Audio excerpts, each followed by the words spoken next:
Okay, everyone, we'll go ahead and get started. Thank you so much for joining us for this Research Abroad seminar. I am so excited to have this. This is International Education Week, so this is one reason why we're hosting it this week. And my name is Dr. Marishino from the Undergraduate Research Hub, and I have worked with our colleagues over in Study Abroad to put this on for you. I'm just so excited. So I'm going to turn it over to them to introduce themselves. Perfect. Thank you. My name is Rachel Rigoli, and I am an advisor in the Study Abroad office at UC San Diego. And I work with students who are interested in studying abroad, interning abroad, researching abroad in various locations and through different disciplines across campus. Good evening, everyone. My name is Andra Jacques. I use she, her pronouns. I'm the manager of global partnerships and programs within Global Initiatives, which houses Study Abroad and many other offices here at UC San Diego. And I'm looking forward to chatting with you all about some of our incredible opportunities. All right, so what are the value and benefits of doing research abroad? Obviously, we are here at our Research One institution that's a very global campus, and there are lots of very cool research opportunities right here on our campus. But employers and future grad programs are really looking for more than that, if you can imagine. They're looking for skill sets that you can really hone and develop in a more global context. So you can derive a lot of value from having this both research experience and a global experience at once. So what are some of those skills? Sharpened interpersonal and communication skills. You're going to be in a lab setting that has folks from around the world with very different perspectives, very different lenses through which they're approaching their research. So you can sort of get to know folks in an intercultural context within the lab. Demonstrated flexibility and adaptability, so you could be adapting to lab and research process in a new cultural environment. Increased problem-solving skills, cross-cultural awareness and sensitivity, and then a deeper understanding of your academic discipline, but again, within a global context. And then just as a quick anecdote, I just returned from visiting King Abdullah University of Science and Technology, or KAUST, which is located in Jeddah, Saudi Arabia. And so I was able to speak with student researchers who are from all over the world, but they're doing research at KAUST for anywhere from 3 months to a year. And they really talked about how valuable they found it to be in a lab space with students from all over the world, bringing their individual cultural contexts into that lab space. Okay, so first we're going to start by talking about opportunities while you're an undergraduate. Now, at the Undergraduate Research Hub, we have a number of programs for students to do undergraduate research here on campus at UC San Diego during the academic year and summer. But we often get students who are interested in combining research with studying abroad, and they come and ask us, can I do research abroad? Is it possible to do my project abroad? And in our office, we don't have any formal study abroad programs with research, but we have had students who have done research abroad on an individual basis, depending on their project and depending on mentor agreement and program coordinator agreement. So a couple of years ago, we had a McNair scholar who was working in a lab in Germany, and we've had students frequently go to Mexico to work on their projects, but that's all been very project specific and with permission from the program coordinator and the mentor. And so one of the reasons why I wanted to have this workshop and invited colleagues from Study Abroad was to help you get exposure and learn about more formal opportunities to do research abroad, which they will talk about now. Thanks, Marie. So if you're wanting to do research abroad as an undergraduate student here at UCSD, there's 2 primary ways that you can do that. The first is through the University of California Education Abroad program, which we call UCAP for short. And this is the system-wide UC Study Abroad program. So it doesn't matter what UC campus you're from, you're going to see the same 170 programs in over 40 countries worldwide. And so UCAP has expanded beyond sort of the traditional study abroad experience that you might be thinking about, which is taking classes at a university overseas, and they now offer internships as well as research abroad opportunities. And so when you study abroad through UCAP, you'll be able to earn UC units and UC grades for your research program. You'll be paying UC tuition while you're abroad, and they offer research opportunities in every term, so summer, fall, spring, or year. And then there's really two types of programs that are available for you to do research. One would be doing courses in addition to a research project, or doing full-time research overseas. And UCAP knows that the majority of students won't necessarily have the language skills to be able to do research in another language. And so the majority of research opportunities that they offer are offered in English, so that you don't have to worry about the language component.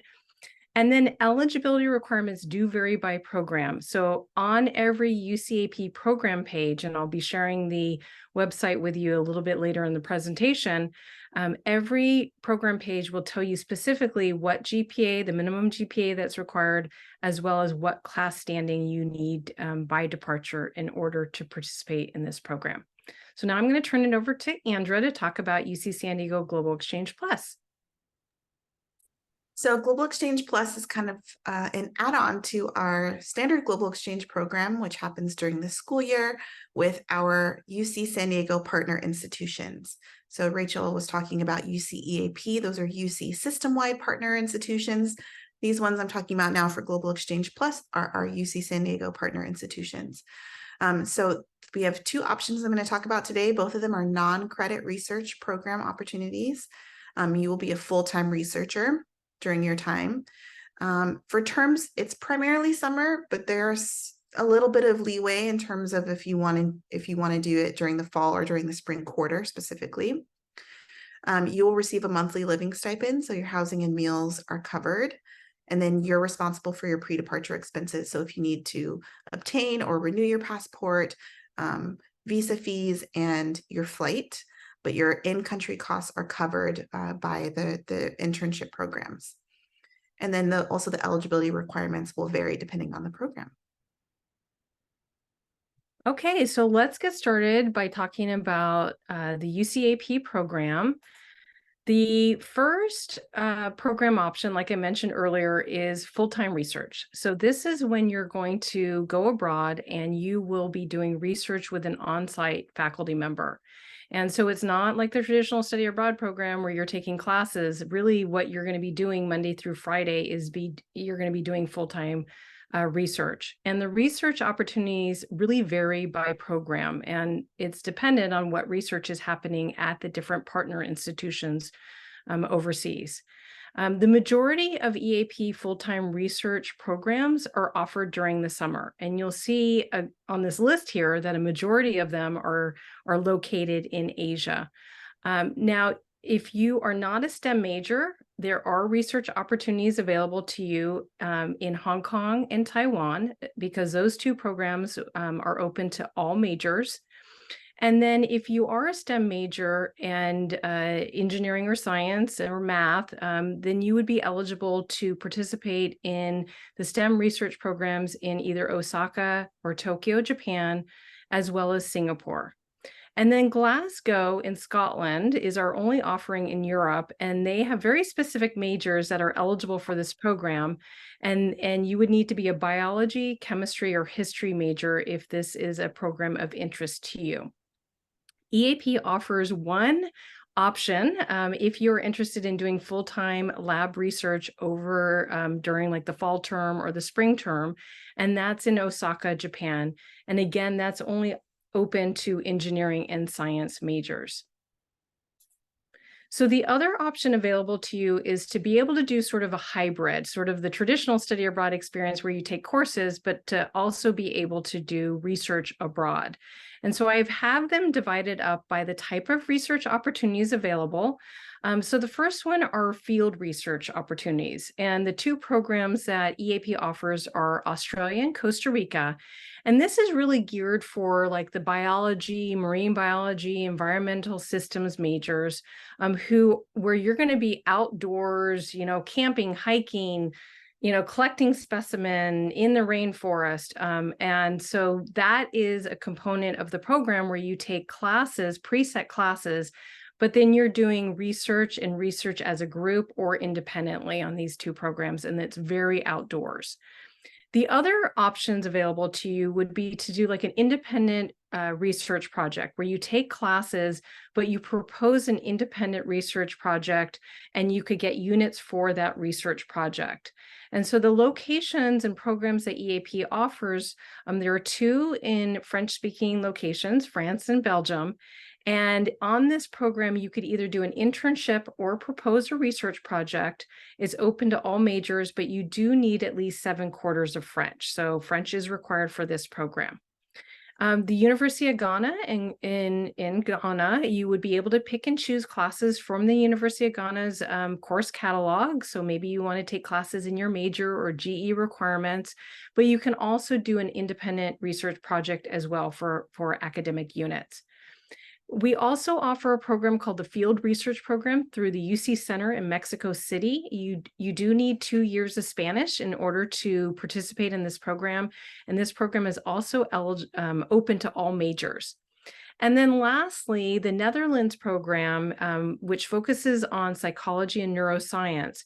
They have a fall and a spring option, but if you are interested in this subject matter, so if you're one of these majors or biology and focusing on neuroscience, if you go in the spring, you can propose a research project as one of your classes. And then the last 2 programs that I would like to highlight are focused on lab research, where you are placed in a lab with a professor, helping them with their current research. And the first program is through the Engineering and Science and English program at Tohoku University. And this program is offered during the spring term or a full year, where you would take classes in addition to receiving 8 units for research. And then the last program is a brand new program, so I don't know a lot about it, but it's Engineering and Research in Spain. It's offered during the summer.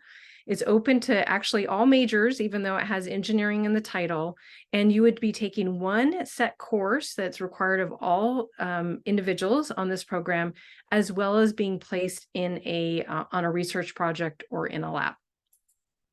So if you're interested in UCAP and any of these programs that I just talked about, I encourage you to go to our website, which is listed in the top right-hand corner, as well as to the UCAP website. And like I mentioned earlier, the UCAP website is going to have a ton of information that you can look at that includes eligibility, approximate dates, cost, the program structure, so you can see what classes may be offered to you or how many units you'll be getting for the research, the lab research experience. So take a look at those 2 websites. And the first thing that we'd like you to do in terms of like pursuing an overseas experience in general would be to do the Get Started course offered through, you will access it on the Study Abroad webpage. And this is just an overview of Study Abroad. It's 3 short modules. You'll do this course on Canvas. It's not graded. It's not for academic credit, but it's going to really like explain the different types of programs that are available to you. We also want to make sure that you're working with your academic advisors if you're considering doing a research abroad program. Possibly, you're thinking about going during the academic year, but you'll want to make sure, what you're reviewing your 2 and 4 or your 4-year plans with your academic advisor to make sure the timing's right. Maybe there's certain classes that you need to make sure you're on campus for. And so then you decide to look only at summer options. Also, we want to make sure that you talk to them about the academic credit connected to the research, because maybe this could be used for major credit for your degree requirements.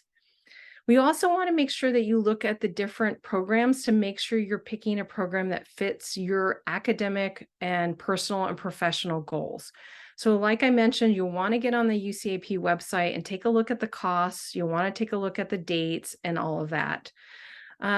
Also, if you're on financial aid and you go on a program that awards academic credit, like the UCAP programs, then you would be eligible to use your financial aid for doing the research abroad program. We do have an in-house financial aid advisor. His name is Eduardo. He's wonderful. And once you've identified a program, he'll actually meet with you to talk about what your financial aid package will look like for your experience abroad. We also have a very robust financial aid page on the Study Abroad website, as well as a ton of information about scholarships, including a wonderful scholarship database that Andrew put together way back when, that lists different scholarships available for studying abroad. And then the last thing that you would want to do, if you're thinking about summer 2024, fall 2024, or an academic year program, 2025, this is the time that you'd be looking at program deadlines and applying. This is sort of the time we're processing applications, and every program is going to have a set deadline that you need to apply by. So take a look at our website so you don't miss any upcoming deadlines. So now I'm going to turn it over to Andrea to talk to you about Global Exchange. All right, so let's take a look at a couple of Global Exchange Plus program options. Next slide. This is just a transition slide. All right, so we're going to highlight our two major ones that folks on this call might be eligible for. So first up is Swiss Federal Institute of Technology Lausanne, or in French, École Polytechnique Fédérale de Lausanne, which is EPFL.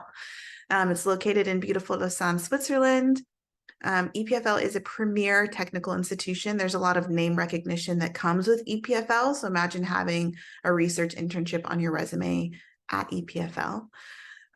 They offer 3 to 4 month internships.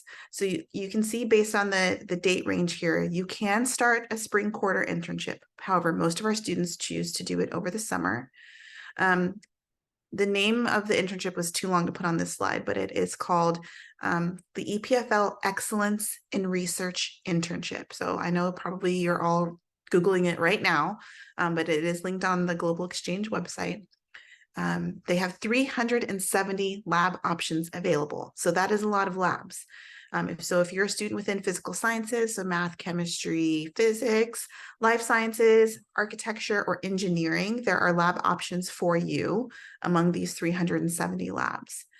So for eligibility, you must be a third-year student or fourth-year student or master's student by the time the internships start. So if you're a current sophomore and you're planning to potentially apply, you would be considered a rising junior by summer, so you would be eligible, although you would technically be the least competitive. They certainly have a preference for, in my experience, fourth-year students. We've have had some master's students, and we have had one third-year student. So just keep that in mind in terms of competitiveness for this internship. You have to be nominated to apply. So if you're on their website right now and you're saying, oh, hey, here's the application, you do have to be nominated by us. And hey, the deadline is today. So you can still submit your application as long as it's in there by the time I open up my computer tomorrow morning. You can go ahead and apply. Just kind of briefly what I ask for. I think actually I might have a slide up. Okay, I'll talk about what is involved in the application on the next slide, but it is possible still for you to apply tonight for the EPFL Excellence in Research Internship Program for spring quarter or summer 2024. And then there's the École Polytechnique Research Internship, very similar structure to EPFL. École Polytechnique is located in Palaiseau, France, which is 30 minutes from Paris. Their internship options range from 3 to 6 months. So it really depends on the lab. The lab will say this is a 3-month lab or this is a 4-month lab. They have 23 lab options available, so significantly less than EPFL, but still plenty of options to choose from. Your internship dates will range from June to December. You must be a third-year student, fourth-year student, master's student, or doctoral student by the time the internship starts. And then the subject areas or the majors that they're looking for are within physical sciences, life sciences, computer sciences, biotech, and there is one social science lab option for summer for this next cycle of 2024. You have a little bit more time on the deadline for this program. It's December 15th. You must be nominated for this one as well. Both of these applications are in Tritons Abroad. Next slide. Okay, so let's talk about the app process. First, check the program eligibility. So each, for EPFL and École Polytechnique, they have their own eligibility requirements. So make sure that you check the program site to make sure that you meet those eligibility requirements. And then go ahead and select 3 lab options that are a good fit. Both application processes are going to require that you write about those lab options and have backup options. You can focus on the main lab that you mostly want to do, but backup options are important. So you're going to submit your application in our Triton's Abroad account. The applications include a statement of interest with guided points on what to include in the statement of interest, your lab selection, your official electronic transcript, which can be ordered pretty much instantly from, if you can do that in your Triton link, a copy of your passport. And then you don't have to do this in the Triton's Abroad application right now, but go ahead and prepare 2 references, so 2 academic references, and who are going to produce letters of rec for you later. So if you're nominated by us, and those students will find out that if they're nominated by the end of this week, you will then submit your application to the host institution. So EPFL's host institution application is due November 30th, and they are asking for these exact same things that I'm asking for here for Triton's Abroad. So you should have those all ready to go to submit to them by November 30th. They ultimately select the students. So I make selections for nomination, and then they select from among the students I've nominated. Typically, they accept 2 to 3 UC San Diego students. So it is extremely competitive because you're also competing against students from all of their other partner institutions. And I do see a question in the chat. I'll go ahead and answer that one now because it's relevant to what I just said. The way that you get nominated is by applying in Triton's Abroad. So I look at your statement of interest, I look at your area of study to make sure that you're a good fit. My goal is to nominate as many students as possible. So I'm trying to nominate as many as possible because you're still going to be in the competition pool with the host institution. And you can also, folks, feel free to put more questions in the chat, and we'll have a Q&A time at the end. Both references do not have to be from UC San Diego. All right, so now let's talk about some postgraduate opportunities.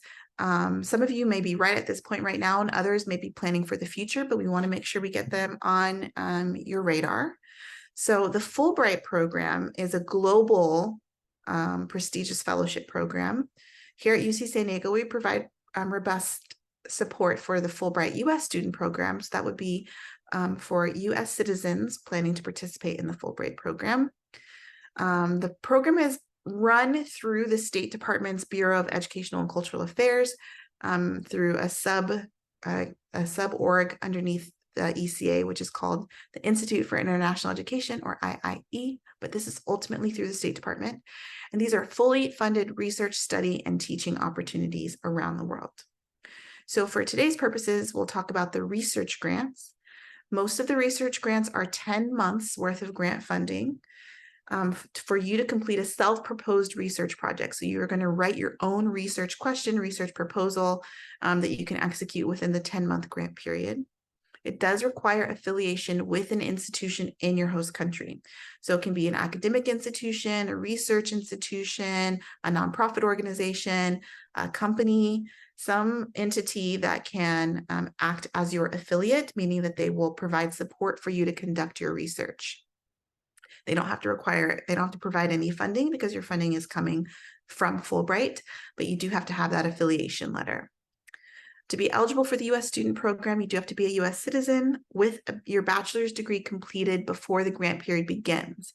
So that means, because the grant period is so far in advance, you're eligible to begin your application process as a rising senior, so a current junior rising senior, a senior headed into graduation. And then we also provide support for students 2 years out from their bachelor's degree, so for 2 years as an alum, and then as a current master's degree student or a current doctoral student. If you are not a U.S. citizen, I have good news. The Fulbright program likely exists in your home country or in your home region. So please check the Fulbright program in your home country for grant opportunities. Funding includes round-trip airfare from your home city, a living stipend, so that means your monthly expenses.